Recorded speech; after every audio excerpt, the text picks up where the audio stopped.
sekuru Sekuru Saint, the only Zimbabwean uncle. Right, tera mzukuruka. Kana ungasatwa subscribe by this channel, this is the place to be, and subscribe. Turn on your notification bell so that whenever we upload a video, you will be notified. And thanks very much. Ne support yese amunora mamchipa pamushapenyu Saint TV.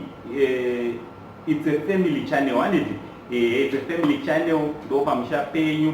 So ngatingopfurira mberi tirambe tichisupport our family channel. And right, nezuro takabata pamusoro penyaya dzepabonde, aneti kuti munhu azosvika pabonde unomprepare seumwe wako. And so kana usatoona mavideos acho pane part 1 nepart 2 tamaisa kudescription box, and tamaisa kana kuti regai timaise pacomment yekutanga. So enda pamacomments ekutanga unonomaona ipapo tuma videos. So teerera muzukuru, tichipfurira mberi nenyaya yedu ndofunga takataura kuti umwe wako unomprepare sei njere dzake, muviri wake unomprepare sei kuti ange ari anozonzwa kukuda kuti munge muri munopinda panyaya dzepabonde. Anditi tikataura kubva makuseni kusvika masikati uri kubasa kusvika wadzoka kubva kubasa. Anditi so wadzoka kubasa paya muzukuru takabva tataura tikati unomuvigirawo zvaunomuvigira kana wakwanisa kuva nazvo wemirirawo the right time, iye uchatoonawo akuita mabasa ake achikurumidza achitoziva kutoti nhasi kunokwirirwa munhu, hakuna imwe nyaya, nhasi kunokwirirwa munhu. Why? Because body yake yatozvinzwa kare kuti no pane zvinoda kuitika. Anditi yatopreparewa, mind dzake mind yake yatova settled panyaya dzacho. Anditi right, so chiteerera muzukuru, batisisa mashoko umanzwisisa, uchaona achigona kushandura marriage life yako, anogona kuchinja imba yako. Anditi nasekuru vevanhu only Zimbabwean angu tina experience yacho tinayo vazukuru, sekutaura kwandogara nchiita takange tirimo muzimarriages. Anditi paripo pakawanda patikatokundikana pekutoti wave kunze ndopaunotanga kuona kuti okay, saka zvinhu zvidiki zvandaifanira ndakaita dzimwe dzenguva pamwe dai imba isina kuparara, kana kuti zvimwe vazukuru kazhinji imba inoputsika nezvinhu zvidiki zvakaita seizvozvo zvekungotadza chete. Do you know kuti chocolate inomisa imba? Kaflower, karose keungomuvigirawo kaflower kuti ashamwari I love you, kaflower. Ne3 magic words idzodzo dzatinotora for granted kuti hanzi anozviziva, handi ari panapa nekuti anotoziva kuti ndinomuda. Aiwa, mpota uchimuudza muzukuru, haatyise kumuudza mashoko iwawo. Anditi anoda kuti arambe achiudzwa naye ubva afara. Mave mubedroom muzukuru, mukadzi haakwirwe sebhasikoro wangu dambudziko nderekuti unongofunga kuti hane kuti amira wobva watomukwira. Remember kuti varume, teerera, varume takasikwa nenzira yekuti we are ready for sex anytime anyway. Wanzwa? Varume ndokusiyana kwatakaita nevakadzi. Isusu miviri yedu takatogadzirwa nenzira yekutoti kana izvezvi tinogona kutorova zvinhu tiri ready anytime panechero nzvimbo. But vakadzi vanoda kupreparewa. It takes time kuti mukadzi ange ari anosvikawo paanozoti aiwa ndakunzwa kuda kuti tinge tinoita. So iwewe nemunhu wako ndiyo makufanira kuzivana, plus kana pakati pane good communication.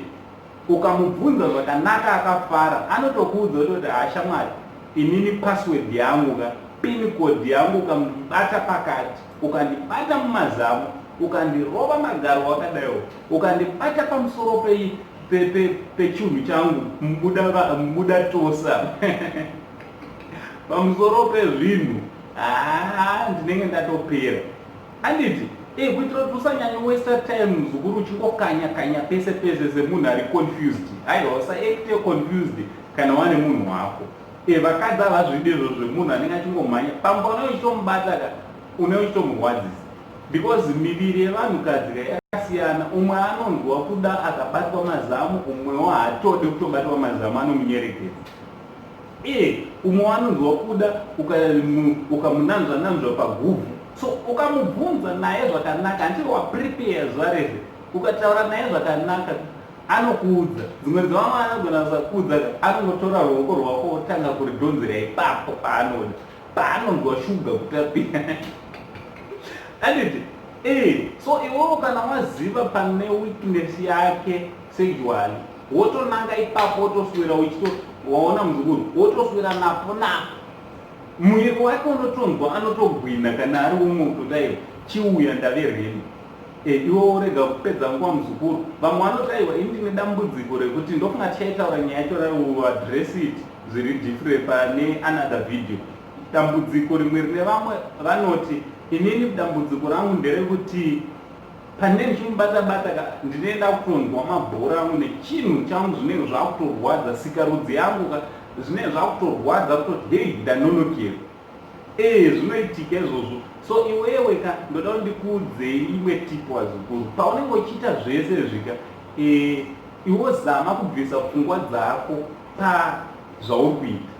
Wanzwa, bvisa pfungwa dzako panyaya dzebonde, nyaya dzekukwirana, lula. Chimbotombotanga kutombofunga zvimwe, kana kutombotanga kufunga dzimwe nyaya muzukuru dzekubhora. Funga zvetimu yako yakadyiwa, kuitira kuti bhodhi yako iwewe semunhurume unge uri unofambirana naye.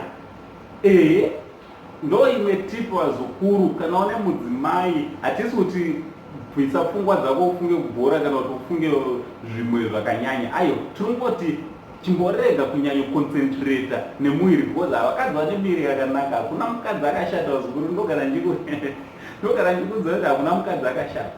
So iwe try kubvisa pfungwa dzako pari kana uchiona uri munhu anokasika.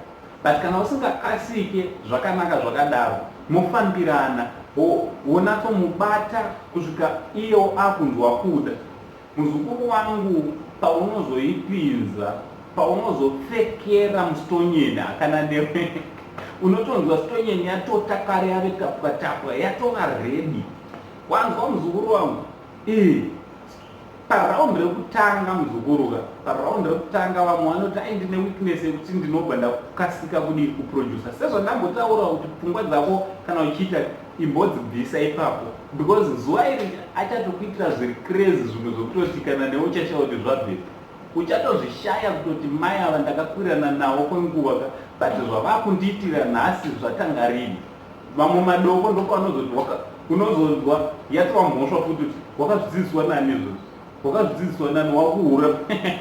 Aiwa, akatogadzirwa nechekare achizviziva zvinhu izvi, but anga asingangokupe chete, aingokubikira mbodza dara, kwete dara futi, but aingokubhadharawo semaitiro aunomuitira. But nhasi nenyaya yekuti zonomubata zvakanaka, she is ready to dish out everything zvaanazvo, akuchikupa zvese zvaakatakura. Anditi muzukuru? So vakadzi vanongoda kudiwa zukuru, nengo haina basa, nengo kukura kwayo ukuru kana kuti udikika. That is the last thing to worry about. Wangu muzukuru, zvinhu zviri major zvaunofanira kunge uri unotarisa, zvinhu zvaunofanira kunge muzukuru, bata mukadzi wako zvakanaka, ida mukadzi wako muzukuru, zvokuti kana naiyeka anonzwa kuti panapa ndinofira pano, hapana kwandiri kuenda, pano ndinodiwa. Wadaro muzukuru anokupa zvaainazvo zvese. Iwe mukadzi wako zvekuti ihure ihure, asi ihure rako chete, iwewe nderako iwe uri wega. But ukasamuprepare zvakanaka, ukasamuratidza rudo, uhure hwacho haumbohuoni. Ihureho, but nderako iwe uri wega. Wazvinzwa muzukuru? Endre munhu wani, iwewe ndiwe muridzwa. So worry about all those things, because they know better than men when it comes to sex. Wazvinzwa muzukuru? So nasekuru sendi vari kuti kudii? Ndiri kuti mukadzi anokwirwa muzukuru, pfungwa dzako usadziconcentrate nadzo pachinhu cheche. Try kuva absent minded kusvika iye atuni. Anombononoka here kana waita zvese zvondakuti? Haatombotora time kutononoka kwaya inyaya yekuti anenge pfungwa dzake dzinenge dzisiri pauri, anenge atori absent minded, dzinenge dzisipo pauri muzukuru. Iko paona mukadzi wako asingatotese chinhu chikabatwa zvakanaka, mukadzi akabatwa zvakanaka achitane kutora, hatane kukuda muzvikuru.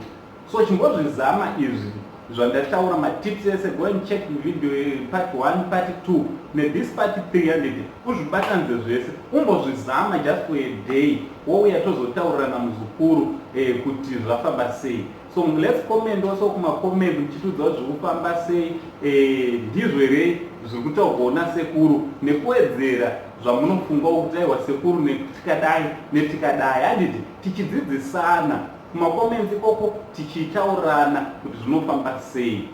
What do you think nenyaya dzatiri kukuvigirai? I think tichange tichitaura nyaya idzi zvakanyanya, tichitaura nyaya dzemararamiro edu, ukama hwedu hwatinoita nevamwe vanhu, kuti tinge tiri tinovakana zvikuru, handiti channel ino ndeyekuti tinge tiri tinovakana. naAnko Science TV ndichiti much love.